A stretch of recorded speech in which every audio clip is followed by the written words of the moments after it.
Hi there, welcome to Everyone Can Jam. This is a place where everyone can learn to play music, and one thing that helps us progress musically is using a metronome. We've been talking lately about how to make, I want to make sure and say this lesson is for all musicians, not just guitarists, but with the guitar lessons we've been talking about how there are lots of things you can do to progress and to improve your musicianship other than actually play the chords. And one thing you can do while you're waiting for your chords to get better is practice with the metronome.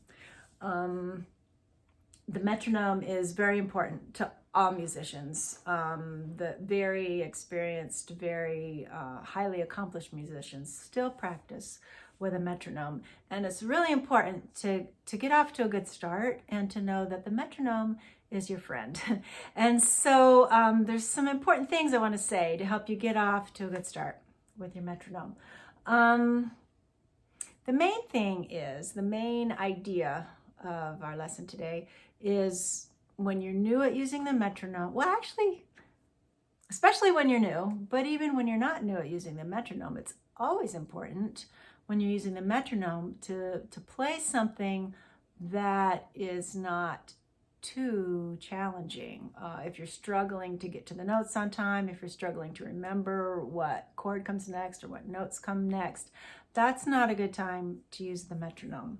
And actually, definitely when you're developing a new piece, you want to put it to the metronome after a while. But when you are using the metronome to play simpler things, that is actually where you're developing your sense of timing.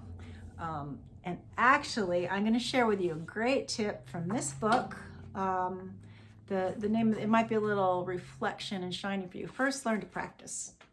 It's a great book. A separate video with a review about the book. It's written by Tom Heany. I'll tell you more about the book in the book review.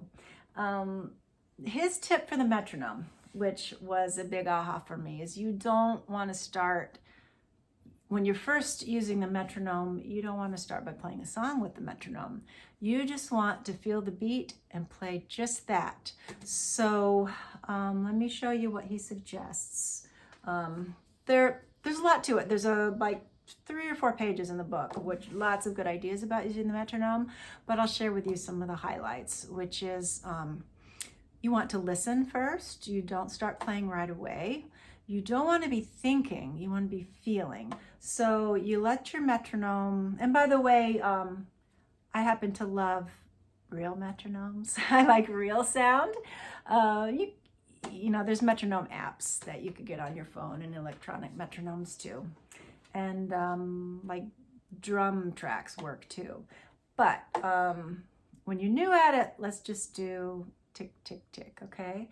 And back to the suggestions by Tom Heany, and they work really great. You want to be feeling, not thinking. You want to listen for a while before you start playing, and you just do it for about a minute, and you play one note, something like this. So first just listen, and don't make it a thinking thing. It might be easy for you to move when you find your body feeling and moving with the beat.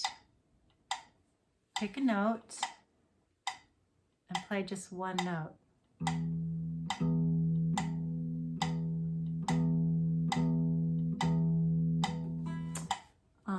That's the idea. And do that for about a minute. That's a really good way to start. It can be kind of frustrating and aggravating. If you have frustration or tension or aggravation, then you're playing something that's too hard.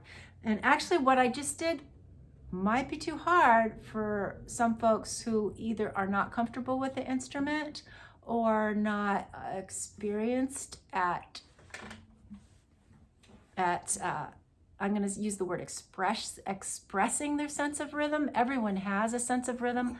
So with some students, it's a good idea just to not even play their instrument, but make it easy. It could be like something super easy, just tapping on anything with anything, or clapping your hands.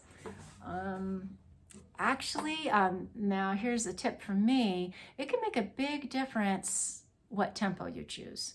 Around 60 beats per minute is 60 to 70 is a good starting place, but experiment if you you can try. This one was about 70. You can try setting your metronome for counting your heart rate and setting your metronome for that same rate. Or if you walk and count, you know, step, step, step, step, whatever tempo your feet tend to fall when you're walking, that will be a rhythm that's easy for you to feel. So, and if you don't want to do the research with your heart rate and the walking, just experiment with, you know, 60, 70, 75, 80. Just try different tempos, and you might find that you like one better than the others. Let's see, did we cover it all? That's just the start. There are a lot more pointers in this book about using the metronome. The main idea is that what you're playing is easy enough so you don't have to think about it. You just feel, and there is sort of a natural tendency to come in line with the metronome. If you're listening to the metronome, you got to make sure you're not playing louder than the metronome, and trying to feel and not think too much.